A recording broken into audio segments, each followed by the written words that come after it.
Hey everybody, this is Mike with the One Stop Co-op Shop, and today I'm looking at an upcoming war game that I'm really having a great time with, Firefight Tactical. This one's still in development, so everything you're going to see, including the graphic design, is completely a prototype. This does not represent the final game at all. But I wanted to show you a bit of how the game plays and what the solo mode looks like at this point, and if you're interested, you can go check out the P500 page with GMT. And if you like the content on the One Stop Co-op Shop, consider supporting us through Patreon. You get early access to our videos and exclusive videos every month you can't see anywhere else. There's over 50 of them now. You can also listen to our podcast for reviews and interviews, or come and say hi and join the conversation on our Discord. So Firefight Tactical is an upcoming 1v1 skirmish squad-based combat game with a solo mode. That's what I'll be showing today. And it's got a bunch of different scenarios. By the time the game is finished, you should also have a fully featured scenario generator if you want to make your own battles. And the core of the gameplay is driven by dice. In each round, there will be dice rolled from the common pool and each of the player's private reserves. And they'll be drafting dice to activate units one at a time until the entire common pool is empty. And once that happens, one round of the game is finished. You'll take one die from this game timer to mark that, so the common pool actually gets bigger.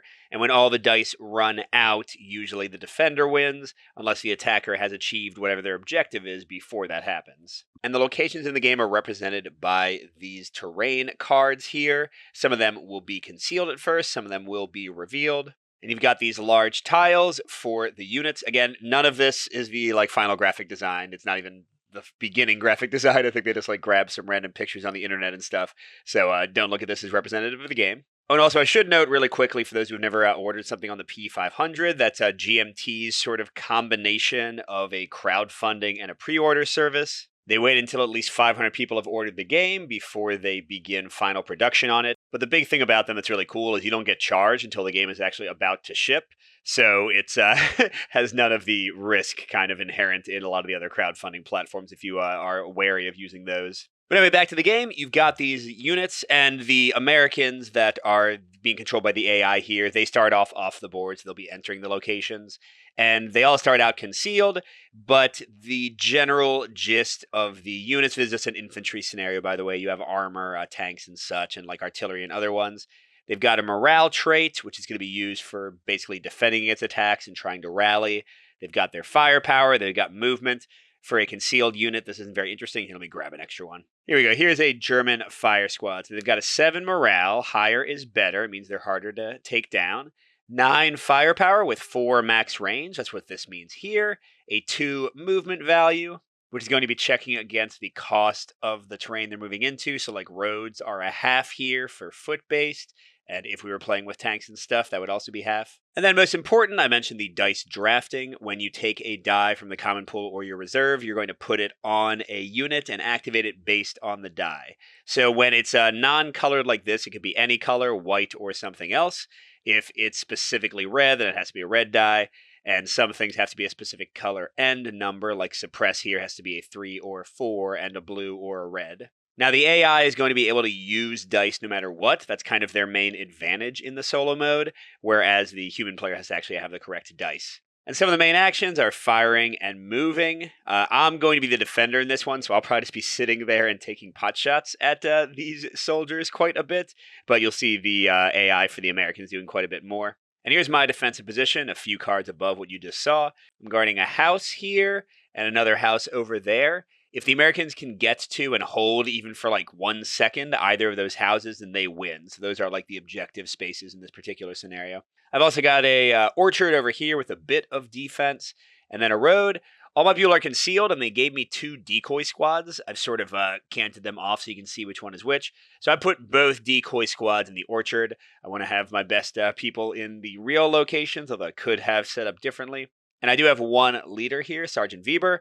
And then the Americans have 1 leader as well, but you can have other ones. And leaders are going to boost, in this scenario, just the people in their space. Because they have this command stat. The 1 here is a positive modifier to units in their space, and the 0 is the range. So some leaders can actually influence units outside of their space in other places, but this leader is not that good. And there is a stacking limit in each location. You can have up to 2 squads and then any number of other types of units. So here, this is kind of the most that I can have in this scenario, these number of squads in each space. Let's talk through some other things. It is a dice-based game for combat and some other action resolutions. You're going to roll 2d6, and you'll get a target number modified by other things. Like, for example, if you're shooting at somebody with this fire squad, the 9 firepower is what you're starting with as a target number, and lower is always better here. But then you might have some modifiers that makes it actually like an 11 or a 10 or a 6, and you roll, and oh, that's a terrible roll. When you get equal to or lower than your target number, it's going to generally improve your success in some way. So, like, if they were trying to shoot somebody with a 9, then rolling a 5 would be better and make it harder for the target to survive than if they had rolled exactly a 9. And in a lot of skill tests, rolling a double will cause an additional event to happen. Like when you're attacking somebody, that'll cause them to be reduced and actually lose some units immediately. So doubles are generally good, although they can be bad if you miss. Usually a double is good if you succeed and bad if you fail. And just a quick call out, the game was definitely partially inspired by Combat Commander, and that's one of the reasons I wanted to cover it. That is my favorite, probably of all time up to this point, war game. I used to play the heck out of that one. But that's only 1v1, so having an official solo mode for this one is pretty awesome. And speaking of that solo mode, you'll see it in action, but how it works is you construct a deck based on these letters down here. So this is saying A for attacker, so they have a different deck for each disposition of the enemy force. I for infantry, so I'll include infantry cards if it's an infantry scenario. I'll include vehicle cards if it's a vehicle scenario. There's also L cards in here. There's one, which you include if you have leaders. So you're usually going to have all of these. And then there's also sort of the orientation or attitude of the opponent. R stands for reckless, which means they're going to be a little bit more crazy and throwing caution to the wind. There's also C cards for cautious. And you can mix and match those to make this game extra exciting and probably a little bit dumb. I'm going with just reckless. So it probably means the Americans are going to charge into machine gun fire and get totally destroyed. But that should be kind of fun to watch. So this is not going to be the smartest the bot can ever be. Again, that's usually achieved by mixing and matching the cards a bit more. But I just thought it'd be kind of fun to show that. But how it works is whenever the bot has a turn, they're going to draw the top card. And it's basically asking them some questions going down the line. So here they want to maybe rally someone who's pinned. So they'll check, hey, is there anyone who has this? Anyone who has this? Don't worry about what the things mean. I'll explain as we go. And then, hey, maybe they want to take cover. Is there anyone who has these things? Or maybe they want to shoot at somebody. So they'll kind of like go through one by one and see what applies. When you have another action over here with a question mark, like this support or snipe or assault, basically, that's going to be an override that could happen instead of the basic action on the side. So if the AI had somebody who could assault, use that special action for any of these things, then the AI would totally ignore anyone who could move. They would only want to assault if possible for one of these situations. And finally, although it's not going to matter in this scenario because they're the attacker, this is how the AI checks for op fire. Whenever they have a chance to shoot at a unit who's moving. Sorry, if you haven't watched war games before, op fire, opportunity fire is a really common concept. Like if you rush forward, the enemy will shoot at you. So they'll check if any unit basically has this range and this type of line of sight. The clear eye being clear, and the crossed out eye meaning it can even be hindered, so not as good line of sight, then they'll take the shot. If they don't have that, then they won't. So it's just a quick way to determine kind of their thought process there. All right, let's jump in and see how the game is going. And again, this is still in development, so if you're watching this in the future and the game's just delivered, go watch something else. Hopefully they'll send me a review copy and I'll do a new video. But yeah, this is not going to represent the final rules. This is just a taste of what's to come. Okay, so at the beginning of each round, you roll each pool of dice. So this is the common pool. And importantly, this one sucks. Any 6s get taken out immediately. So you're going to have a different length of time for each scenario. The red suck because for my particular units, red is the best op fire die. So suddenly I have less chance to shoot at these guys. All right, and for the American Private Reserve, we got another 6. And for, oh my gosh. Okay, so good number of 6s. Now in a competitive game, the number of 6s would be checked against this event track and different things will happen. So here, one of us would have to activate our leader for no effect right at the beginning of the round. But at least at this current iteration of the solo rules, they're not using events. Okay, so we've got a bunch of dice to choose. Let's go to the bots because the Americans have initiative in this scenario. And again, they're all off the board. They've got Sergeant Hardy, and then they've got 6 squads that have been concealed and randomized, so I don't know which one is which. We'll find that out as they charge forward. So let's go with our first. Oh, it's a leader card. Okay, this is like the most complicated thing. Well, whatever. We'll just jump in the deep end. So first, we're going to check some things. Leader rally. So rallying. Let's grab an extra person again. When people get shot at, if they fail their morale check, they're going to flip to their pin side, where their actions are incredibly limited. They can pretty much only rally or try to rout, which is like run away to better cover. So yeah, the rally action is used only if you have some pinned people. Clearly that does not apply right now. And Inspire also doesn't apply here. So we're going to do the main thing that we would want to do here maybe, which is Coordinate. A Coordinate action, which is activated right here with any 3 or a 4 that's particularly red or yellow, is going to let the leader activate themselves and up to 2 other squad mates, in this case to move onto the board because no other action is available. They can't like shoot from off board and stuff. So it's asking, is there 1 plus ready units in a stack that the leader's command can reach? Yeah, these people all count as being together, but again, the max that the leader can actually bring into one location is 2 squads. So we say yes, this card is going to get resolved, and we're now going to flip more cards until we get one that will actually do something, in this case, moving them on the board. So this was a great result for them. Now, what are they going to grab die-wise? Remember, the solo bot can always activate no matter what, but they do try to get a real die if they can. Here they need, again, a 3 of any color or a 4 of yellow or red. And they'll always prefer to grab from the common pool first if possible. If no dice match, then they'll go back to their private reserve. If no dice still match, then they'll just grab from the common pool anyway, because again, they cheat and don't have to actually match the die results. And it's important to note timing-wise that no matter where a die is chosen from, the common pool is always going to count down by 1 after each action, because even if you take a die from your reserve, you also discard 1 from the common pool. And this can be a way to kind of hate draft and mess up the your opponent. If you take a die from your reserve, then you have to get rid of a die that matches the same color. So like if they use their own yellow, they'd have to get rid of the yellow. But if there is no color match, you can just get rid of any die in the common pool. But again, they always prefer to use the common pool, and they were looking for a 3 or a yellow, a red 4. So they're going to get this 3 blue. They always prefer to get colored dice first because those tend to be more special in the actions they can do. So they're basically taking away options from the player. And that goes right on Sergeant Hardy to show that he has activated. And now we're going to figure out what he's coordinating into. I'm going to flip cards until I get one that has a move. That's another leader one, so no. Here we go, move, perfect. All right, so first, scout question mark. No, nobody can scout. The leader's just doing a basic move with 2 other squads. Next it says FOW adjacent. FOW is Fog of War, which are these unrevealed locations. So yes, and we just stop. You don't have to look at anything else. All these things about like TEM, which is the terrain modifier. So like the road has a +0. Basically, all this movement stuff is going to try to get them into good terrain and not into terrible terrain where they'll get shot to death. Okay, but yeah, so Fog of War adjacent is true, so we stop, and that's where the leader's going to move themselves and the first 2 of these random squads. Now, to show you the full situation for a second, they will always move, attackers will always move with the bot to get as close as possible to objectives, which right now is there and there are 2 houses. So the only Fog of War they're going to consider at the moment is this one and this one, because those are the closest to the objectives. They would not move into this one unless that was the only one available. And when there's multiple options, you can just randomize. So let's say 1, 2, 3, 4, 5, 6. Okay, so they're going up the right flank, which is where I don't have my best people, so that's annoying. Nice choice, bot. All right, here's the sergeant and both of the squads.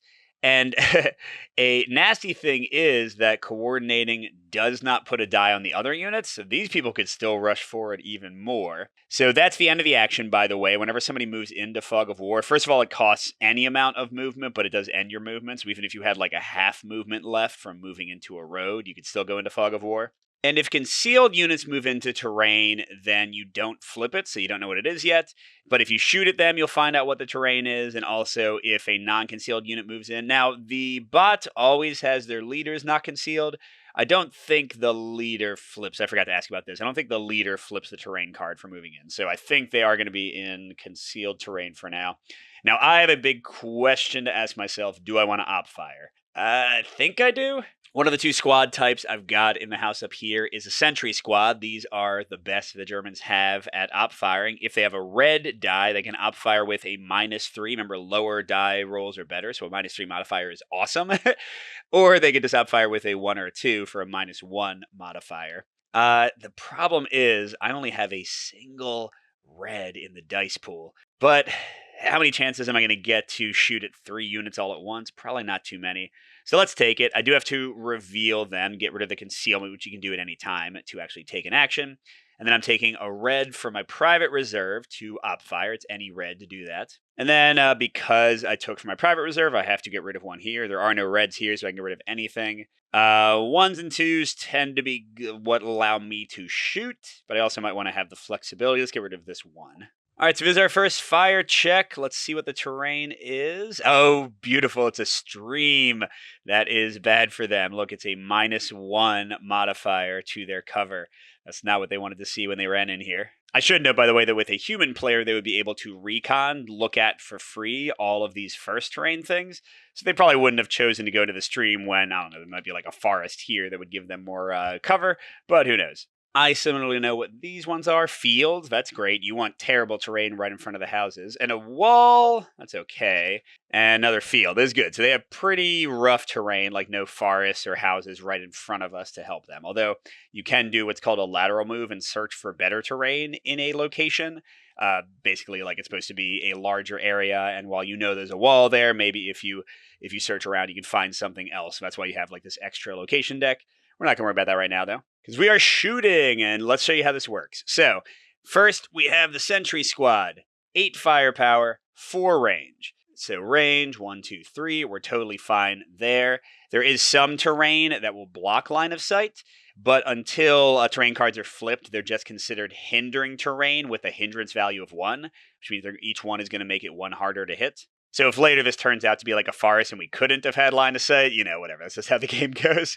But again, that's 8 firepower. 1, 2 penalty. It's going to bring it down to a 6 is the target number I need to get. But then the bad terrains, 1 penalty is going to bring it up to a 7 again. And then they had a 3 bonus to op firing, so that's going to make the target number a 10. There's some pluses and minuses going on, but in the end, you just get to the target number. So I'm rolling against a 10. I want to get lower. The lower I roll, the harder it's going to be for these people to survive, not get pinned, really. They're not really going to get killed usually in one shot. All right, so here we go. A 10 is pretty bad. Oh, no. Wow, this is a good lucky roll. So anytime you get a successful double, it's going to cause a step reduction in one of the squads in the area. So they're going to go down to a reduced squad from a 3 to a 2, which is just less effective in every way than they used to be. But then additionally, we succeeded by 2. We needed a 10 and we got an 8, which is going to be a 2 modifier, a negative modifier for the roll of each of these units to see if they're pinned or not. But first we have to resolve the reduction. You can never reduce a leader, which actually would kill them because only full squads can take a reduction without being destroyed. You can never reduce them until all the squads are gone. So we'll just reduce one of the random ones. It's a fire squad, so they are reduced. And everybody else is also revealed when they are successfully hit. So there's an assault squad, fire squad, and Sergeant Hardy, seeing if they get pinned here. So you always resolve the leader first, because if they succeed in their morale check and don't get pinned, they'll be able to provide their 1 bonus to the other people in the squad. So his morale is 8. It can be affected by the terrain in this kind of check, but only if it's positive terrain and only if the unit's already pinned or has taken cover. So if the terrain does not affect the morale check, it already affected the fire check. So he's got an 8. With my modifier, though, it needs to be a 6 or less because I beat my fire check by 2. So he wants a 6 or lower. You mother... Brr. So not only does he succeed, but after this action is resolved, this is called a Valor roll. Because he succeeded with a double, he's going to get to take a free action, not using a die, any action he wants, after the rest of his action is resolved. It's probably going to be rallying the other people in the space with him, but we'll see how that goes. All right, so now we go to the fire squad. They got reduced. They have a 6 morale. 2 negative modifier from my fire roll makes it a 4, but the leader still being ready makes it a 5 with their 1 bonus. And they need a 5. Nope, but it's not a double, so they're not dead. They're just flipped to their pinned side. Not great for them. Okay, the assault squad is a bit better. They have a 7 and -1 overall modifier, so it's going to be a 6. And they also fail. Okay, so everyone's pinned except the leader, but they got a Valor. So now we're going to flip until we get a leader card. There we go. All right, so first, coordinate. They don't have any ready units in the stack. Nobody who can do a coordinated fire move anyway, because these guys can't move and fire. Next is a leader move. They don't need to move to a friendly zone because there are no other squads that need them. So, as we probably expected they would, leader rally. Do we have 1+ pin units in command range? Yes, we do.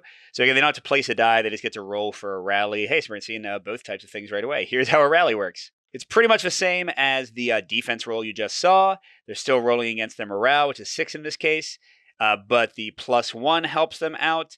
And the -1 of the terrain does apply here, so it is harder to rally when you're just stuck in the middle of a stream getting gunned, shot at. Now, additionally, if you have enemies in line of sight with no unhindered terrain between you, they'll make it harder to rally, but Fog of War counts as hindered, so that's not going to be the case. So the leader cancels it out. We're just going to roll for a 6 or lower for each of these, see if they bounce back. All right, the reduced fire squad first. Oh, makes it. And the assault squad also. Whoa! All right. So that was just about the best they could have hoped for. They're still in a rough spot, but they are not completely hosed like they might have been a second ago. All right, well, I definitely want to shoot at them again before anything else happens. So I'm going to do an ambush. You can only do this when you're concealed. It's an attack with -1, but then you reveal the unit. I'm doing that because otherwise I would need a red to do a fire action with a -1 with this fire squad. With their just basic 1 to 2 fire, it's only a -1 for op fire. So basically I'm getting myself a 1 bonus by getting rid of the conceal and ambushing here. And I need any 1 or 2, and honestly the entire world is 1s and 2s right now, so I'll just grab this white 2 from the common pool. And they have a 9 firepower. Fire squads are tough, and 4 range, so more than enough. And they have a 1 bonus. We've got 2 penalty here, but then a 1 bonus from the terrain again. So it's all even. We're just rolling against a 9. Jeez, these people are not having an easy time of it. And, oh, there you go. Good job. Or bad job for me. Actually, that's not great. They got kind of a clean shot to rush forward. We'll see what happens. All right, so on a miss, we don't do anything. We'll just flip the next bot card. Okay, so we're moving. So Scout, none of my guys have Scout because there's nothing on concealed for Scout. So Fog of War adjacent, yes. We have Fog of War here, over there where you can't see off camera, and right here. And here, let me show you the full thing. So there's 3 Fog of Wars that are adjacent. They're going to prefer the one that's closer to an objective. So they're going to prefer this one, which means the Fire Squad or the Assault Squad are the ones who are adjacent to it. So they're the only ones evaluated for this particular card. And I think it's a roll-off. I don't think they have a tiebreaker yet for which squad will go. So we'll say 1, 2, 3, 4, 5, 6. Okay, so the Fire Squad, they're probably the ones that are in more danger. They're going to move. So for a move, you need a 1. They prefer a colored die, so there it comes. All right, and they'll move in here. And since they are not concealed, we do reveal it right away. Oh my gosh, that's not good for me. So that is a house. Number 1, it's +2 cover for them. Number 2, it's hindering, so it's going to make it way harder to shoot the 2 guys left in the stream. So yeah, that's the, by the way, partially crossed out eye. Forest would completely block line of sight. It has like an X in the eyeball. So that's not good. That's not good. Yeah, they found some terrain that I really don't like there. Now I could op fire on them. Over here, I've got my Sentry Squad, my other really good op fire. They have 8 firepower at 4 range. And everything is orthogonal in the game, so I couldn't go 1, 2. I'd have to go 1, 2, 3, 4, or 1, 2, 3, 4. And you always alternate like that until you get to where you can shoot at the people. And by the way, there is facing in the game. For this scenario, it's pretty obvious that all the Germans are facing down here and all the Americans are facing up here. At the beginning of any action, you can change facings, like if I wanted my sentries to face that way. And your firing arc goes in sort of a diagonal, so these people can see them, but like if these were real units, they could not currently see that fire squad. Yeah, so I could barely reach these guys, but with the house, I don't know, and they're only a weak fire squad, I don't really want to shoot at them, because then I leave myself open if the Americans get lucky to try to rush up here to not having a shot on them. So let's wait. It's back to my turn. There's not that many actions left. I want to keep the 1 to potentially do an op fire. So what I'll do instead is take cover with this 2 here. This is an action that all my units have. I'm going to do it with the Sentry Squad. Because I want to leave this. Oh, no, sorry. The Sentry Squad is one that's good at upfire. I'm going to do it with the Support Squad. Support Squads can, their main thing is they can let another unit in their space reactivate, like basically take away the die on them. So I could get like 2 upfires with the Sentry Squad. I wish they were over there now, but whatever. And when you take cover, you put one of these things under the people. Boom. And now what this does is, when they're rolling to defend themselves from an attack, they do get their terrain as a bonus. So it'll both affect the initial firing roll and also their defensive roll afterwise. Now, that's only if it's coming from within their arc of fire. So if somebody got to like this road and shot at them, flanking them, they would not get that bonus. But yeah, now this support squad is going to be almost impossible to take out. But as you're noting, that's not the house I'm worried about. All right, so there's only 2 dice left, so I'll probably be op-firing if they move here. Okay, so this, I was supposed to get a reshuffle card, but it didn't make it to me accidentally. And again, this prototype version. So I put 1 cautious card in the deck, the C1, to act as the reshuffle. So I'm going to reshuffle and draw again. Okay, move. Objective zone undefended. No, there's no house just sitting empty. Fog of War adjacent. Yes. Okay, we're only paying attention to units who can act. So like the fire squad is adjacent to Fog of War, but clearly they can't get there. So we're looking at this one and this one. This one is closer to the house north of it. So now we're just doing a single squad moving in. And they'll use the 1 that's left in the common pool. And then I'm clearly, because the turn's about to end anyway, I'm going to take an op fire with the 1 from my private stash, and it'll get rid of the last die in the common pool. So this will trigger the end of the round after this is resolved. And I'm op firing with my sentry squad, so let's reveal that. Basic op fire didn't have a red die, so it's only a 1 bonus to the attack.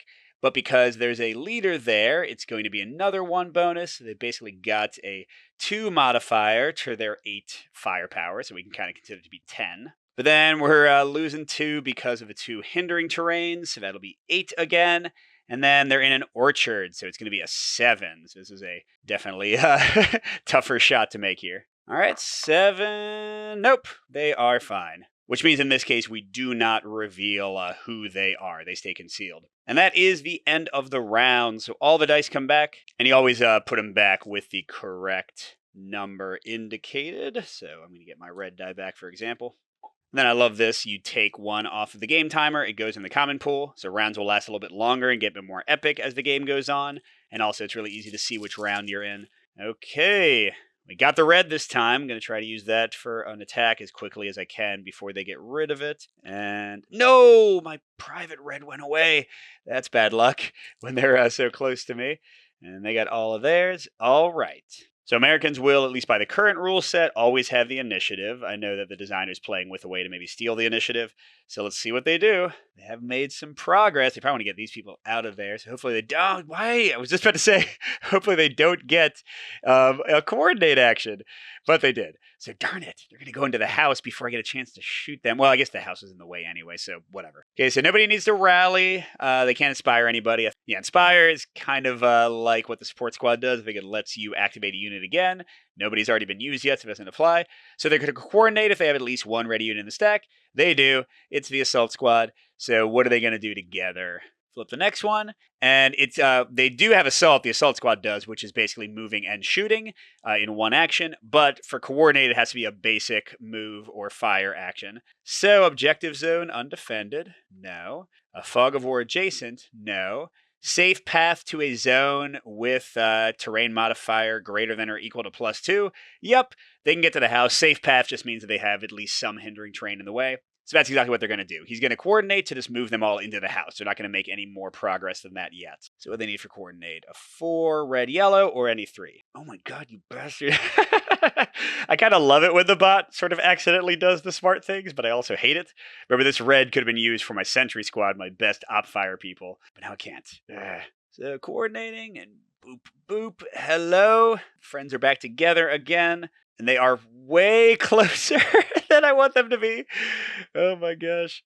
It's very scary. I almost kind of want to run my leader over there, but they could shoot him when he goes through the road. That would be terrible if he just got like stuck out of the open. All right, so do I want to op fire? Now, op fire only affects the moving people, so I wouldn't be shooting at the sergeant this time. So he would give them, even if I did hit, +1 bonus to their roll. I'd have a -2, -3 modifier. Oh, that's right. I rolled a 6 for my red, so I don't even have a good op fire. No, I got to wait for them to move adjacent. Yeah, I know it's a field. So if they move in there and you get a bonus for attacking adjacent, I should be able to blast the heck out of them. Now, they might just start laying down some fire, but with their fire squad being reduced, I think I might be okay. So yeah, we'll try things out. So long story short, I'm not going to op fire yet. In fact, I hate to say it, but I think I might just pass You can always pass and just take a die away from the common pool. I really don't want to use like the only ones that, gosh, there's so few dice I can op fire with. Now, luckily the AI, well, I mean, luckily they don't concern themselves with like what dice are available because they can always do everything. But like they aren't going to notice that I have so few 1s and 2s. But yeah, for now, let's just pass away a 3 and kind of hold our breath and hope they don't destroy us. This is really going well for the bots. Okay, we got move, fog of war adjacent. Can you scout? Okay, so nobody currently can scout, but there is fog of war adjacent, which means the fire squad or the assault squad are going to move in. Let's roll off again to see who it is. 1, 2, 3, 4, 5, 6. It's the assault squad. I kind of hoped it would be them because they're the more dangerous one. So they're going to move just into the fog of war that's adjacent. And yeah, let's attack them here. Now, if they had gotten the assault, they could have shot at us before we got a chance to op fire, which would have been potentially pretty dang bad. But luckily, they didn't get that card because that would have been terrible. So they are moving with a 1 or a 2. Oh man, which means they're taking the only 2 in the thing, which means for my op fire, I'm using the only 1. Oh my gosh, I can't like shoot at them at all. This is really bad if this doesn't go well. Okay. Well, I can't even do a suppress. Oh God, y'all. Okay. Well, either way, I'm going to I'm actually going to op fire with the fire squad because I really don't want this move to be like successful without pinning them. Sorry, let's move a bit so you can see what I'm talking about. Because the fire squad has a 9 firepower and the sentry squad has an 8. Yes, the sentry squad has the better op fire for -3, but right now they both just have the basic one available because I don't have a red to put in there. So my guys are kind of disorganized. They're surprised that their initial attacks didn't work. Maybe they're checking their weapons and being caught flat-footed. So I am firing, which does mean this is revealed, and we already know it's not going to help you out much, y'all. So this is going to be a pretty solid attack. They've got a 9 firepower. The op fire makes it a 10. No help from the terrain, and because it's adjacent, it goes up to an 11. So we are hitting on anything except boxcars. So don't give me boxcars. What the fridge? No! No! Can I reroll that? Where's my reroll token?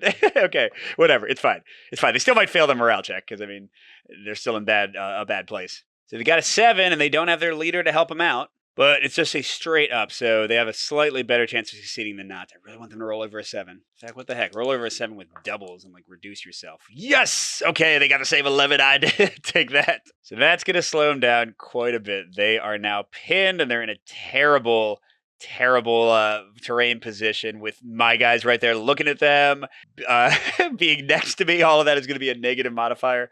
So they're probably going to try to rout away if they get the chance, which would let them move back into the house instead of actually trying to rally there. But we'll see how it goes. All right, now the question becomes, what do I want to do? What can I do? I don't have any dice that can shoot. So you know what God, I hate this. You know what I'm going to do? I'm going to get a friggin' 3 from the common pool to have my sentry squad take cover because they can't shoot right now. And if these guys start trying to blow us up, they're like one of my main lines of defense. So, yep, that's what we're reduced to right now. Now, there are only 3 dice left in the common pool, so the Americans are only going to get max of 2 more actions. Hopefully, they're not devastating. We still have 3 squads in the reserve. All right, what are they doing? Take cover? Let's see. So they do have 2 squads that can take cover. On an objective zone? No. They have a place that has a terrain modifier of +2. Yes, okay, cool. So the fire squad is going to take some cover. I like that. So what do they need? A 3. Okay, there's just 1 3 in the common pool. And this does mean they could just like kind of sit in the house and spray suppression. If they ever get the chance to suppress, suppression is really bad. It makes it tougher for me to shoot out of a location as well as potentially pinning me. So yeah, hopefully they don't do that. But taking cover for now, I'm fine with that. And then I guess I'll have somebody else take cover.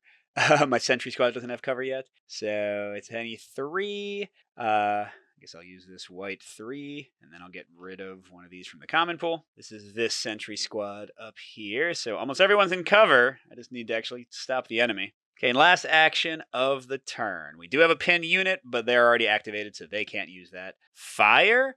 Let's see. So we do have the concealed units on the board. Good order, enemy adjacent, GO. That stands for somebody who's not pinned and not already in melee. If you move into the same space, you go into melee, and it's not resolved until the end of the round. Is there an enemy with terrain modifiers 0? No.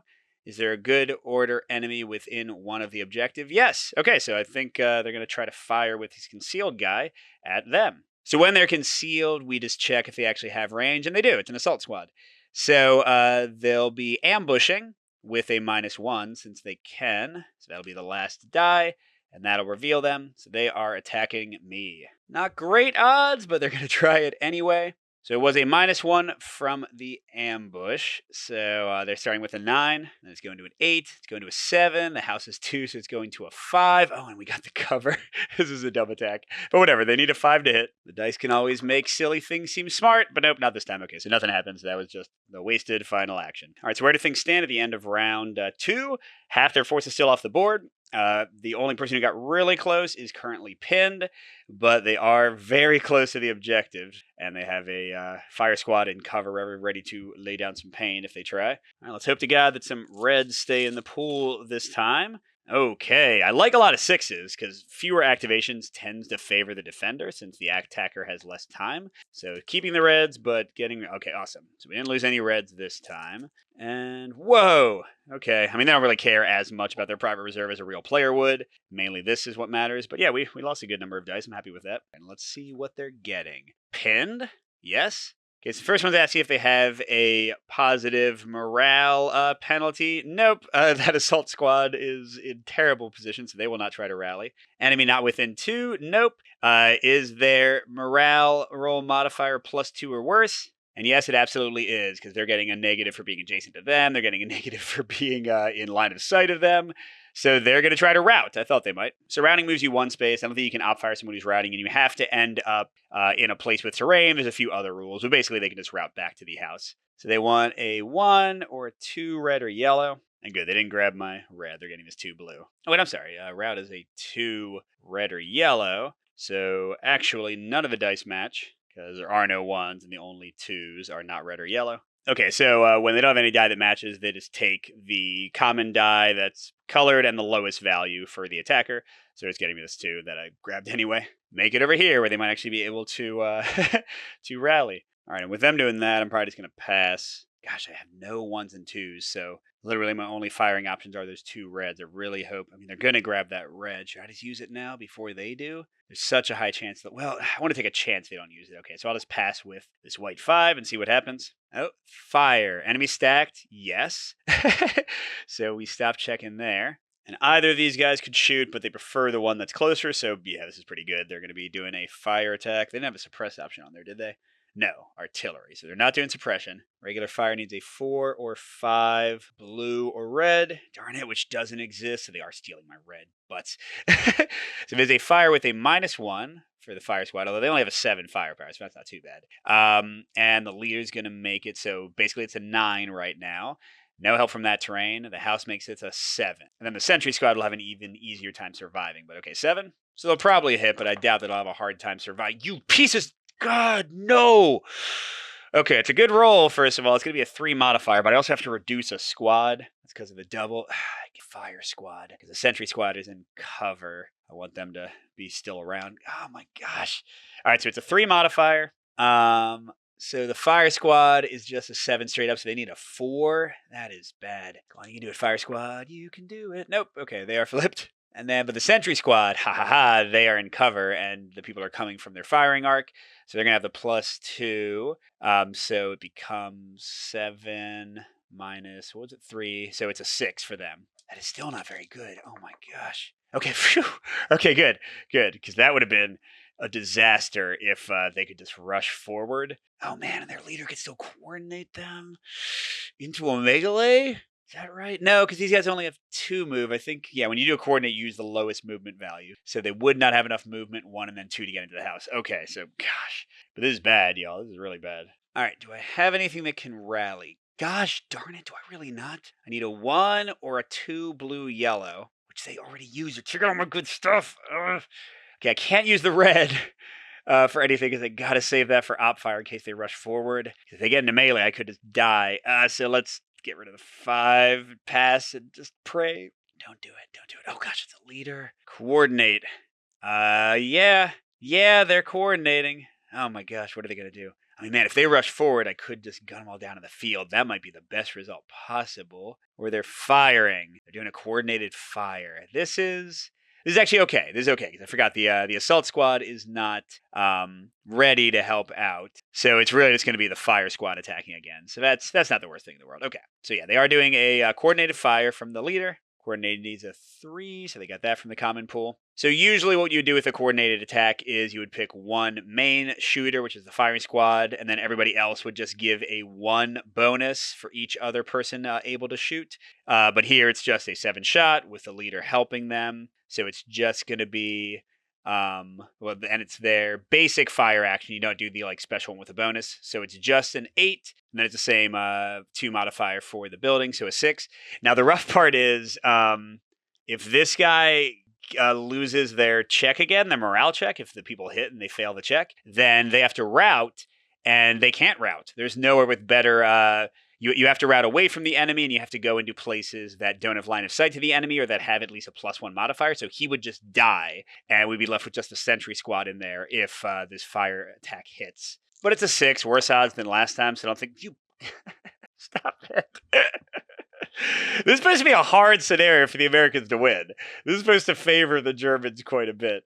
Okay, so that's a 2 modifier. It's fine. It's fine. Let's do the important one first, the firing squad. They've got an 8. They've got an 8. So even with the 2 modifier, they just need a 6. They can survive. Come on. Yeah, hang in there, boys. That was great. And then the sentry squad, their cover is giving them back +2, even though there's a -2 from the check. So they're just an even 7. Still be pretty bad if they fail. They failed. Oh my god. Oh my god. No, there's some stupidity. Okay, so they're reduced and pinned. So they are now... Oh my gosh. Thank God the AI doesn't know, because they would just be like rushing everybody up to take advantage of this. Okay. Oh my gosh. Okay. Ooh, they can rally with a red 3. I do have that. I gotta try to do it. Gosh. So yeah, coming back to me. That was fun. That was fun, y'all. Let's have them try to rally. So rally, remember, is slightly different. They have 6 morale to start. That's not good. You only have a 6 morale? They get a +2 from the house, so it's an 8. But then they get -1 for every entire location, doesn't matter how many people are there, that is in unhindered line of sight. The field is not helping them at all. So they're scared of these guys shooting at them again. So they're at a 7 to rally. Come on, give me like a double so I can shoot at these guys or something. Let's go! Let's go! That's a valor, baby! So it's not like they're the best shooters in the world, but they get to rally and immediately do something. What can they do? I guess a regular fire is the best they can do. But hey, I'll take it. I will take it. Well, they're in the house. I mean, whatever. It's fine.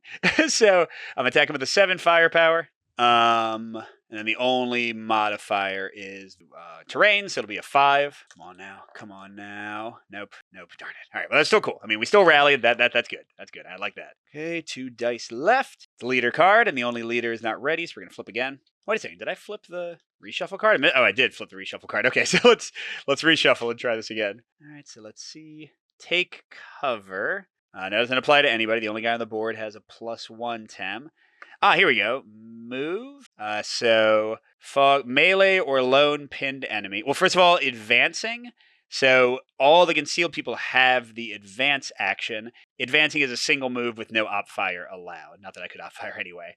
So really, they'd be better off just moving here. But they're going to check for advancing first. So is there a fog of war adjacent to someone who can advance? And yes, indeed, oddly enough, there is. So this, one of the random squads, is going to advance over here on the forgotten flank. And normally advancing we would take a 2 or 3. They got one in their common pool.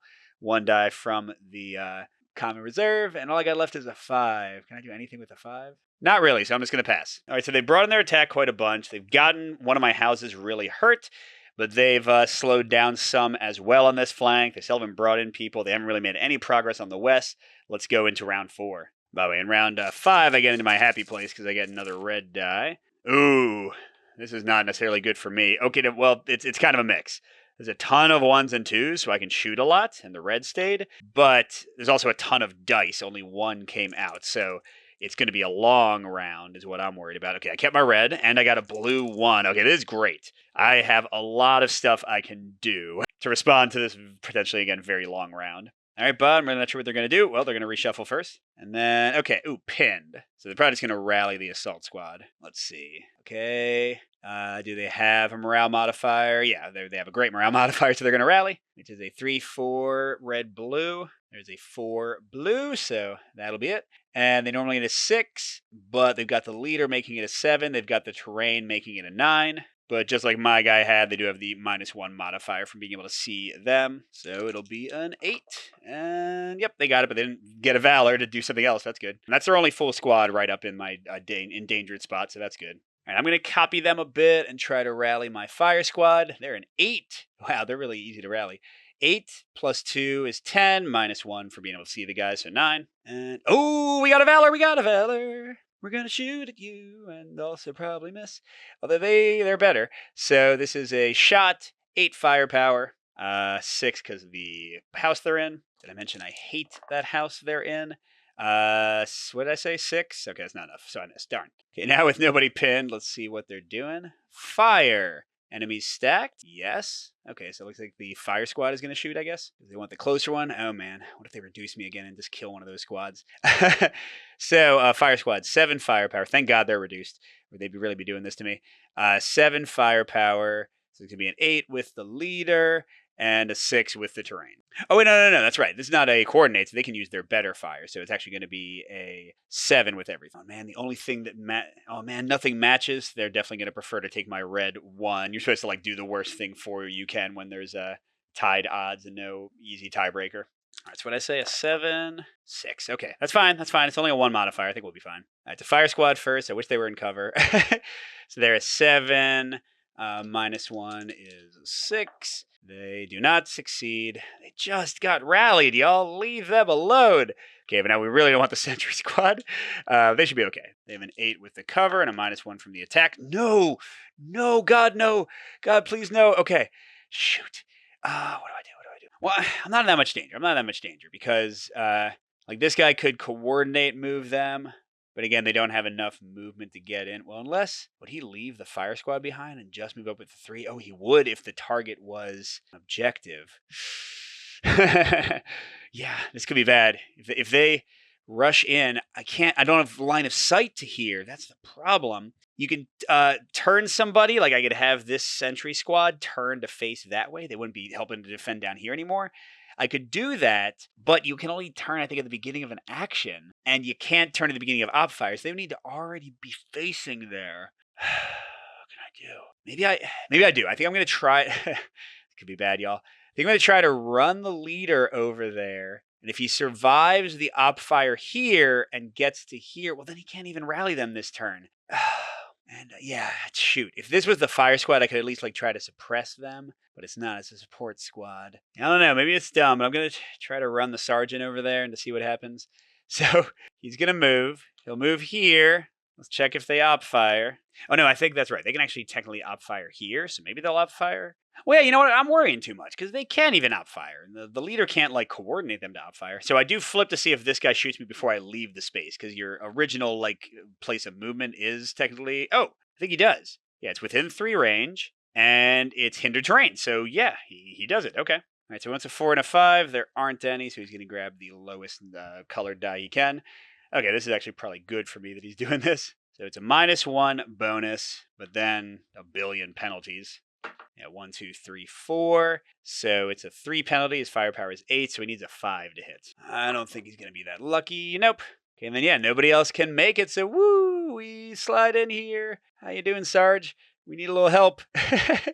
Now, sadly, they're going to be able to rally, and then that's it. But if the Americans don't make a big move, like with the leader or whatever, I think we might be okay again. All right, so let's see what happens. There's no leader needing to rally. 3+ units. Hold on. Let me look up Inspire real quick. See if they'll Inspire or coordinate. Okay, so this is good. Thank God. They are going to just take away a die from the unit and not like activate them to run in or something. So I think they would just do the assault squad, right? If I'm like making it the worst thing for me, because clearly the assault squad can do nastier things to me right now. So to Inspire. Oh, wait. He doesn't have the Inspire action. Dang it. Did I look up that whole thing for nothing? Leader can't Inspire. Never mind. Damn it. So they are going to coordinate. They do have 1+ ready units and stacks. And objective is not undefended. Fog of War adjacent, no. Safe path to zone with terrain modifier +2. Or just zone with... Oh, God. The house has a zone. I feel like that card's supposed to be used for them to to move to better terrain. But I think in this case, all right. So I'm not 100% about this, but only these guys have enough to move in. And I literally cannot op fire because nobody has line of fire to them. So we're going to get a melee at the end of the round. Now it's only one full squad. I got my leader in there, but they're both pinned. I don't even remember how. Melee's kind of crazy. Like you roll a bunch of dice. And if they survive the melee, like if I don't kick them out, if they don't retreat, I lose the game immediately. Okay. All right, I had to run away for a minute to talk to the designer, just remind myself I can't move anybody into melee if it would exceed stacking limits, so I can't go help those guys. And I can't shoot into a space that has my units.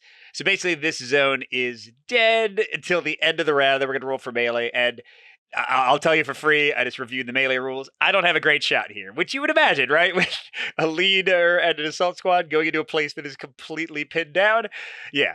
And also, I think I could have gotten a op fire shot off against the people before they ran out with my sentry squad. I didn't do it. I'm going to let it go because I think the melee is more exciting, but I would have had a... I am curious. Let's just see how I would have rolled. If I had used my only red on the sentry squad to do an op fire while they were in line of sight. So let's see. They have 4 range, so that's enough. When it's exact diagonal here, you can pick which way you go. So I could have no terrain in the way. 8 firepower with a 3 bonus, 11. Again, this is just a hypothetical. 11. The house would make it 9. So would I have stopped them? Oh my gosh, yeah. Okay, well, I wish I'd thought to do that. But we'll see how the melee goes instead. This is more fun, right?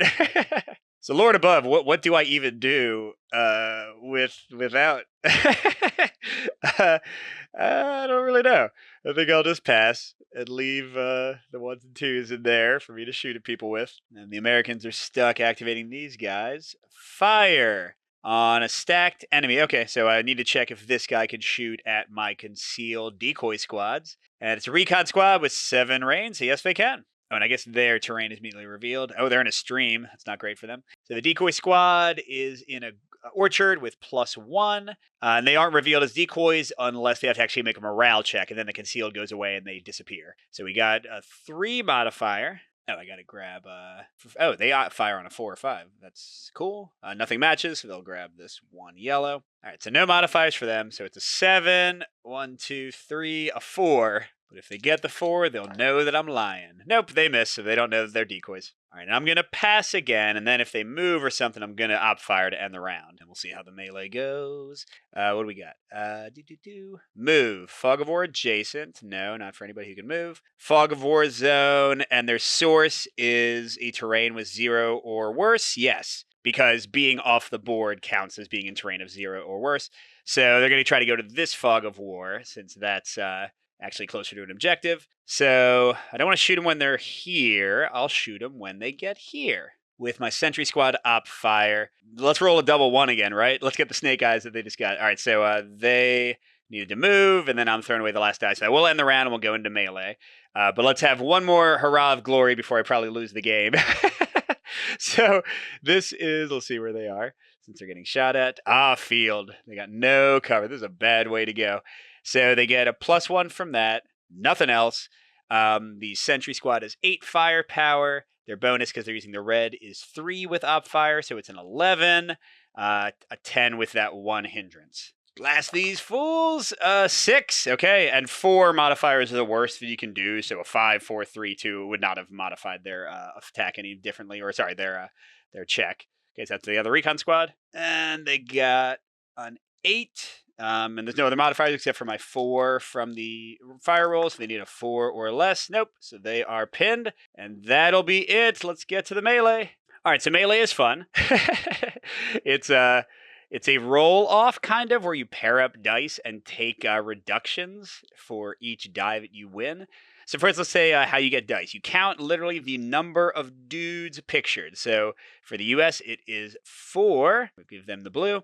And for the Germans, it is 1, 2, 3, 4, 5. They get a bonus for each take cover they have. So that's a 6. But then they get a penalty for each pinned they have. So they have the same 4. And we're going to roll these, and then we're going to pair them up. Each die the Germans win, I'm going to reduce them by 1. So first the assault squad would go down to a half squad. Then they would get destroyed. Then the leader would get destroyed. So I need 3 reductions to kill them entirely. Their reductions they need 3 to kill me entirely. And if one side had more dice, then each unpaired die also causes a reduction. So like, if we had like this, this is kind of like Risk, by the way, where you pair the dice up. But I'll get to it in a second. So yeah, if we had that and then like the US had 1 extra die, they would just do a step reduction automatically. Now the big thing is, just like in the start of the turn thing, every 6 gets removed. So even though it's 4 versus 4, we don't know for sure if it's going to be an even pair up.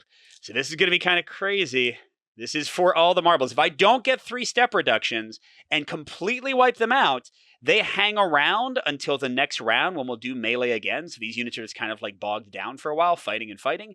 But in this scenario, if they end a round in the house, doesn't matter if they're in the middle of a melee, doesn't matter if only Sergeant Hardy is left fighting for his life by himself, we lose. We need to kill 3 of them with these red dice. All right, so here we go. And I should have said lower is better, like everything else in the game. So you want low rolls. Oh my gosh, we might make it.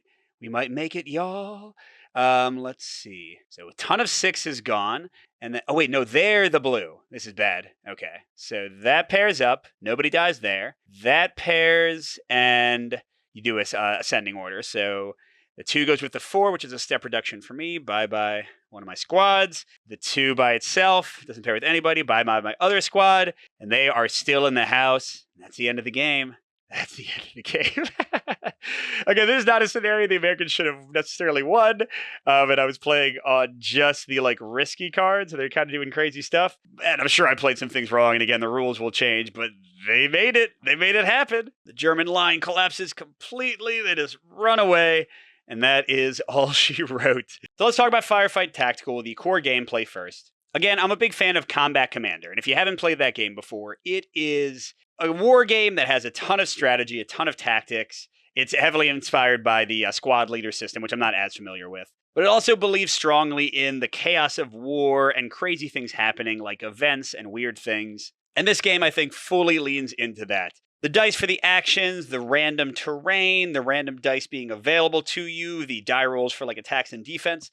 Wacky things are going to happen. Like you saw, the Valor, to have somebody who should have been dead to rights suddenly come back and do crazy things. I love all of that. This is a game, like Combat Commander before it, that tells stories in the war game sense. It's still got great tactics. It's got amazing choices every turn. Even as a defender, in this scenario, it's a really simple scenario. You kind of saw I was just passing a lot of the time. That's not the case in most of the other scenarios, but this one is pretty straightforward for the defender. Even with this, I had tough choices to make each turn. Which dice to spend when to op fire, when to wait. And it gets us more exciting from there, more interesting from there. So I think this design is awesome, even at this early stage. Things might change. I'm not sure if the dice mechanic is going to be exactly like this. I mean, this is the core idea, but I know they're still playing around with how initiative might work and whether the events work for the automa and all that kind of stuff. And then the cleanness of the system. I love how taking away the dice counts down the rounds. I love how it's really easy to tell who's activated. It's easy to see, once you get kind of used to the game, which actions are available to you. You didn't get to see a lot of the special actions. I wasn't using them too much. But the assault squads being able to run forward and gun as they go. The recon squads being able to scout so they can draw other terrain as they move in. So they might be well, I don't want this to be a field. So as they move in, whoops, they got a wall. So suddenly the terrain is better. And then you can also move within a place. So there's lots of options to kind of mess with the board and change up what's available to you. It reminds me in a way of Warfighter that way. How you're almost scouting different things along the way and giving yourself better or worse ways to dodge and avoid fire and stuff. So I love all of that and the other scenarios that I've seen. I've only played a couple of these, but they are really exciting, really varied. You get armor, you get artillery, there's tons of stuff in here. Although, honestly, I think if I just played this initial scenario and then the random scenario generator with just basic infantry squads, I would still have a blast with just that. I don't need all the bells and whistles, but the fact that it's there and that so much more is available is great. Getting to the solo, I really like how it works. It's not always going to be super intelligent, but they have the benefit of being able to use any die, so they can do like cooler actions, whereas you might run out of stuff to do. Now, is that enough sometimes? No, I've totally crushed them in some of my games, and sometimes they've gotten lucky, although I think this was the only time that they won this decisively. But again, for my taste, this is a war game that tells stories. So even like if the AI does some silly stuff and doesn't quite take advantage of things, I can just imagine that being the equivalent of them not having the dice. Just like I had to do some dumb things because the dice weren't in my favor some rounds. Now, it does take some getting used to. There are lots of little things. You saw there are tables and modifiers. You got to count, it's 10 plus 1 minus 2 plus 3. For war gamers, I don't think that's going to be intimidating at all. I think this is still on like the medium weight or even like light medium weight of the war game spectrum. But people who are not war gamers before, is this like the first one I recommend you get? Not necessarily, but I don't know, y'all. I don't want to be like hyperbolic here, but with me liking Combat Commander, liking that kind of system, with me liking sort of these squad level tactical games a lot within the wargame space, more than usually the big kind of operational ones, this might be a top 10, top 5, top 1 war game once it's all finished, once it looks all beautiful and not this prototype stuff. So yeah, I'm totally in for this one. If they don't send me a review copy, I'm going to buy it myself, because I want to play this more. I think the designer, Sam London, is doing great work. And yeah, that is Firefight Tactical. Again, go check out the GMT P500. I'll link that page in the video description. And this, again, I'm not like selling for GMT. They're not paying me anything for this, but I honestly believe it's one of the coolest like pre-order / crowdfunding systems out there. It lets little games get a chance to live, just if people show enough interest in them. You don't get charged until it actually ships, so you don't have any of like the wackiness of crowdfunding you usually deal with. So yeah, great game. GMT is doing awesome stuff. Sam London's designing awesome things. Firefight Tactical is a blast. Go check it out. And thanks for watching, everybody. Good gaming, and I'll see you at the next stop.